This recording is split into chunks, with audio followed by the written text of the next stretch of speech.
നമ്മുടെ super market, hyper market sales ടീമിനൊപ്പം അല്ലെങ്കിൽ നമ്മുടെ മാനേജ്മെന്റ് ടീമിനോടൊപ്പം പ്രാധാന്യമുള്ള സൂപ്പർ മാർക്കറ്റ്, ഹൈപ്പർ മാർക്കറ്റിന്റെ പ്രവർത്തനങ്ങളിൽ നമ്മുടെ പിന്നിൽ പ്രവർത്തിക്കുന്ന കുറച്ച് ആൾക്കാരുണ്ട്. ആ ആൾക്കാരെ പല സ്ഥലങ്ങളിലും അവഗണിക്കുന്നതായിട്ട് ഞാൻ നേരിട്ട് കണ്ടിട്ടുണ്ട്. മറ്റാരുമല്ല, ഒന്ന് നമ്മളുടെ സപ്ലയേഴ്സ് അല്ലെങ്കിൽ വെണ്ടേഴ്സ്, പിന്നെ നമ്മളുടെ സ്റ്റാഫിനൊപ്പം നമ്മുടെ റാക്കിൽ വർക്ക് ചെയ്യുന്ന പ്രൊമോട്ടേഴ്സ്. ഇവരൊക്കെ നമ്മുടെ സ്റ്റാഫ് അല്ലാത്തത് കൊണ്ട് അവർക്കൊക്കെ ഒരു അവഗണനയാണ് പലർക്കും അവരോട്.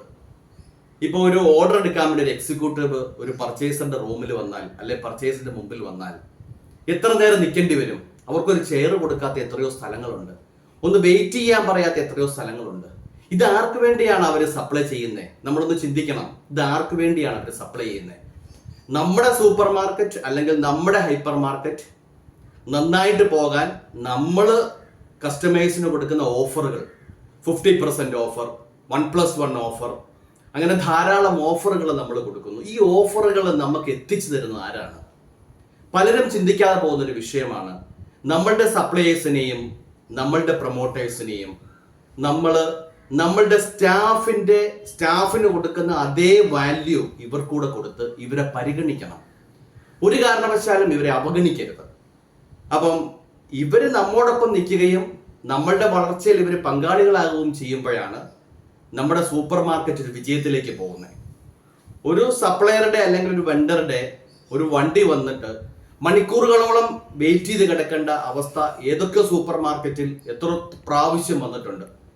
ഇത് എൻ്റെ വീഡിയോ കാണുന്ന സൂപ്പർ മാർക്കറ്റിൽ വർക്ക് ചെയ്യുന്ന മാനേജ്മെന്റ് ടീം, അല്ലെ റിസീവിംഗ് സെക്ഷനിലെ ടീം, അല്ലെ ലോഡിംഗ് അൺലോഡിംഗ് ടീം, ഇല്ലെങ്കിൽ സെയിൽസ് ടീം, ഇല്ലെങ്കിൽ പർച്ചേസ് ടീം, ആരുമായിക്കോട്ടെ, നിങ്ങളൊന്ന് ചിന്തിക്കുക. ഇത് നമ്മുടെ ടീമാണ്.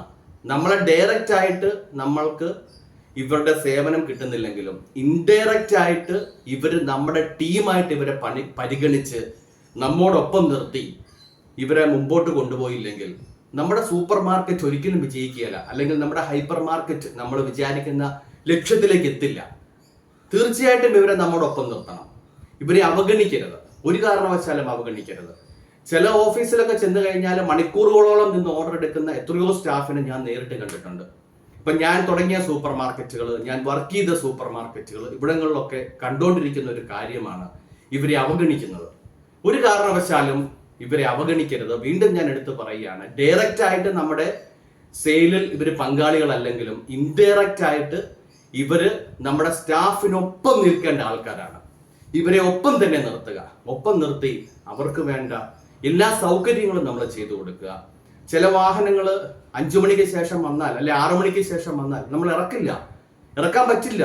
കാര്യം ഞങ്ങൾ രാവിലെ വരുന്നവരാണ്, ഞങ്ങളുടെ ടൈം കഴിഞ്ഞു എന്ന് പറയും. പക്ഷേ ഈ ഐറ്റം നമ്മുടെ റാക്കിൽ ഇല്ലെങ്കിൽ കസ്റ്റമറോട് നമ്മുടെ സ്റ്റാഫ് അല്ലെങ്കിൽ നമ്മുടെ ഹൈപ്പർ മാർക്കറ്റിലെ നമ്മുടെ സൂപ്പർ മാർക്കറ്റിലെ സ്റ്റാഫ് എന്ത് റിപ്ലൈ കൊടുക്കും?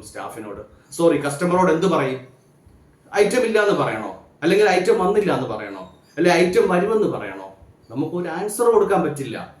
അതുകൊണ്ട് ഡയറക്റ്റ് ആയിട്ടും ഇൻഡയറക്റ്റ് ആയിട്ടും നമ്മുടെ വിജയത്തിൽ പങ്കാളികളായ ഇക്കൂട്ടരെ ഒരു കാരണവശാലും ആരും അവഗണിക്കരുത്. അവരെ ഒപ്പം നിർത്തുക.